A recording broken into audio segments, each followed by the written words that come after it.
గత 5 ఏళ్లలో భూమి చుట్టూ ఉన్న శాటిలైట్ల సంఖ్య రెట్టింపైందని నిపుణులు చెబుతున్నారు. స్పేస్ ఎక్స్ లాంటి సంస్థలు భారీ స్థాయిలో ఉపగ్రహాలను ప్రయోగిస్తూ ఉండడంతో అంతరిక్షంలో శాటిలైట్ల సంఖ్య మరింత పెరగనుంది. దీంతో భవిష్యత్తులో కక్షలు ఉపగ్రహాలతో నిండిపోవచ్చని కూడా శాస్త్రవేత్తలు అంచనా వేస్తున్నారు. ఒకప్పుడు అడపాదడపా శాటిలైట్ల ప్రయోగాలు ఉండేవి. ఇప్పుడు ప్రైవేట్ సంస్థలు కూడా రంగంలోకి దిగుతున్నాయి. వేల కొద్ది శాటిలైట్లు ప్రయోగించి మెగా కాన్స్టలేషన్ ను ఏర్పాటు చేసుకునే పనిలో ఉన్నాయి. ఉదాహరణకు ఉపగ్రహ ఇంటర్నెట్ సేవలు అందించే స్టార్లింక్ సంస్థకు చెందిన 7500 శాటిలైట్స్ ప్రస్తుతం భూమి చుట్టూ పరిభ్రమిస్తున్నాయి. అంతరిక్షంలో పరిభ్రమిస్తున్న మొత్తం స్పేస్ క్రాఫ్టుల్లో వీటి వాటా ఏకంగా 60% అని శాస్త్రవేత్తలు చెబుతున్నారు. ఇక స్టార్లింక్ కు పోటీగా అమెజాన్ కూడా రంగంలోకి దిగింది. ప్రాజెక్టు కూపియర్ పేరిట ప్రపంచవ్యాప్తంగా వేగవంతమైన బ్రాడ్బ్యాండ్ అందించేందుకు వేల కొద్ది శాటిలైట్స్ ను ప్రయోగించేందుకు ఏర్పాట్లు చేస్తోంది.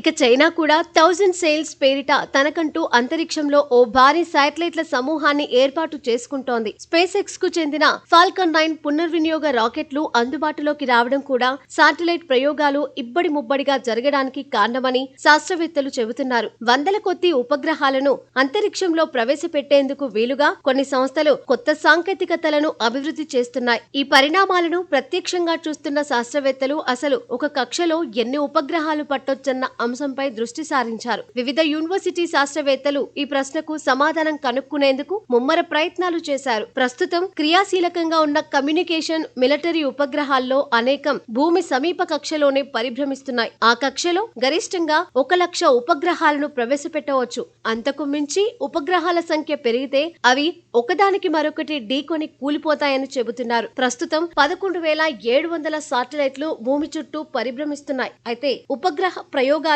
అంతకంతకు పెరుగుతున్న నేపథ్యంలో 2050వ సంవత్సరానికల్లా ఈ పరిమితిని చేరుకోవచ్చని అంటున్నారు. ఆ తర్వాత కొత్త వాటిని ప్రవేశపెట్టాలంటే పాత ఉపగ్రహాలను కూల్చేయక తప్పదని అంటున్నారు.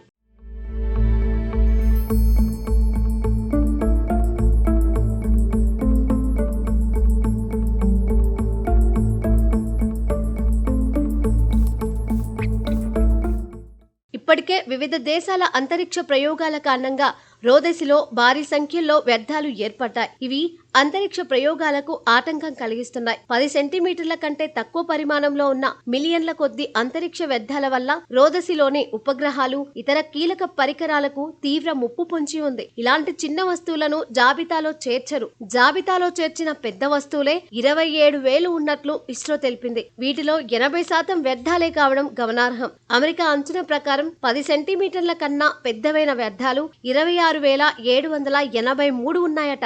మరింత చిన్న శకలాలు లక్షల సంఖ్యల్లో ఉన్నట్లు అంచనా. ఇందులో 40% వాటా అమెరికాదే. రష్యాకు 28%, చైనాకు 19% వాటా ఉన్నట్లు ఇస్రో తెలిపింది. భారత్ వల్ల ఏర్పడిన అంతరిక్ష వ్యర్థాలు 0.8%మేనని వివరించింది. సంఖ్యాపరంగా చూస్తే అవి 2017 వస్తువులు మాత్రమేనని వెల్లడించింది.